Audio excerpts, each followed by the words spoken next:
Dans cette vidéo, je vous présente le contenu du résumé de mes notes de cours correspondant au chapitre 0 de mes notes de cours, donc le chapitre Introduction à la physique de procédés et à la notion de mesure.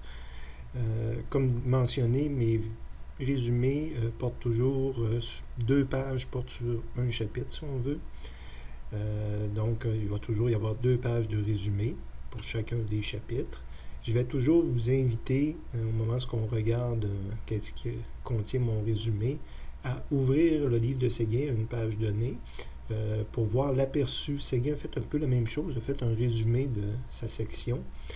Il n'y a pas de résumé pour l'introduction, mais il y a un résumé pour la section 1.1. Fait que des fois, c'est intéressant de voir qu'est-ce qui a été mis dans le résumé de Séguin versus mon résumé, puis aussi qu'est-ce qu'il y a de différent, parce que des fois, j'ai des nomenclatures, des symboles, des formules qui peuvent être différentes de ce que Séguin présente dans son livre. Donc, présentement, je vous invite à ouvrir votre livre de Séguin à la page 9 pour comparer le contenu de l'aperçu de Séguin avec ce que je vous montre dans cette vidéo.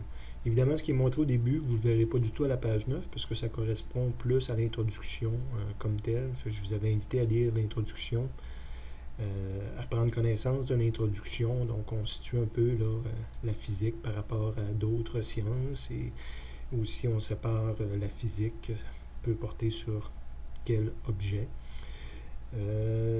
On mentionne aussi l'importance de la physique, puis après ça, on introduit qu'il existe différents systèmes d'unités. Donc, c'est ce qu'on retrouve sur ma première page de résumé. Je ne peux pas vous dire que ça va nous aider beaucoup à résoudre des problèmes de physique comme tel. À la deuxième page, c'est encore de l'information liée, cette fois-ci, plus à la section 1.1. Donc, vous devriez voir des choses qui sont équivalentes là, à la page 9. Mais on retrouve ça ailleurs aussi, là, dans les différents chapitres qu'on va faire. Donc, c'est les premiers paramètres grandeur physique qu'on va étudier, donc longueur, temps, vitesse, accélération, etc. Les préfixes du système métrique, très important. N'importe quel étudiant de sciences